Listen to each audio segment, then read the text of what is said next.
गहू आहे, गहू आहे का बारीक बारीक दिसतो.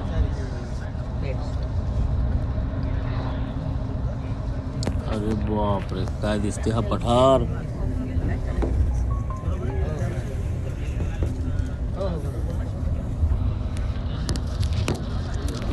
पिक्चर सारखा दिसते ना.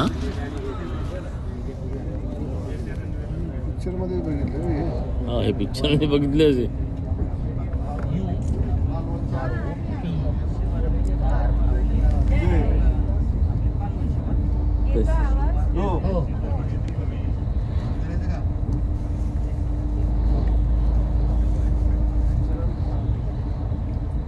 हे इकडे भावकी नाही हो, आपल्याकडे भावकीमुळे हे सगळ्या शेतांची वाट लागली.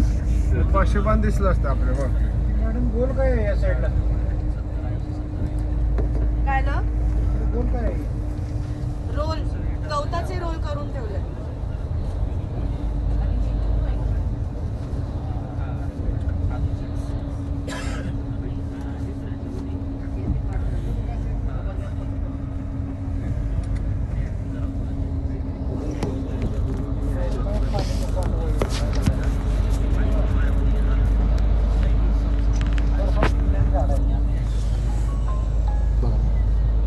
लांब नजर जाईल तिथपर्यंत बांध नाही दिसत काही. अच्छा, तुमचे डिव्हाइस आता प्लीज सगळ्यांनी बंद करून ठेवा. सेम बटन तुम्ही दाबून ठेवलं की ते बंद होईल. आता जेव्हा आपण उतरू तेव्हाच ते तुम्ही घेऊन उतरा, आणि जेव्हा आपण व्हिजिट आणि साईटसीइंग साठी खाली उतरू तेव्हा आठवणीने घेऊन उतरा तुमच्यासोबत. हे जे तुम्हाला गवताचे रोल जे तुम्हाला दिसत आहेत ते ऍक्च्युली गवताचे रोल आहेत. आता हळूहळू हिवाळा कमी होऊन परत थोड्या दिवसांनी उन्हाळा सुरू व्हायचा सीझन सुरू आहे, तर त्याच्यामुळे तुम्हाला थोडंफार आता हिरवं गवत दिसतंय. अदरवाईज तुम्ही अजून 1 महिन्यापूर्वी इथे आला असतात तर इकडे काहीच हिरवं गवत दिसणार नाही तुम्हाला. तर हिवाळ्याच्या वेळेत सगळ्यांना गुरांना किंवा कोणाला चालायला वगैरे मिळावं, तर त्याच्यासाठी हे गवत ते लोक काढून ठेवतात आणि ते रोल करून ठेवतात, जेणेकरून त्यांना ते बर्फाच्या वेळेला वापरायला मिळावं. त्याच्यासाठी तुम्हाला ते भरपूर, तरी आता कमी रोल्स दिसतात.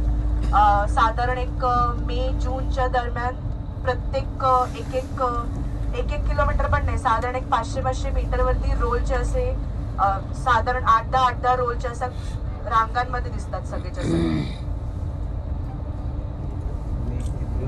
आता आपण जोपर्यंत फ्रान्स मध्ये आहोत तोपर्यंत तुम्हाला आजूबाजूला सगळं सपाट जागा दिसणार.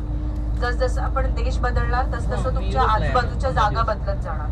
परवा जेव्हा आपण पॅरिस वरून स्वित्झर्लंडला जाऊ तेव्हा सपाट जागेवरून आपण अचानक डोंगराळ भागात जाणार आहोत. त्याच्यानंतर जेव्हा आपण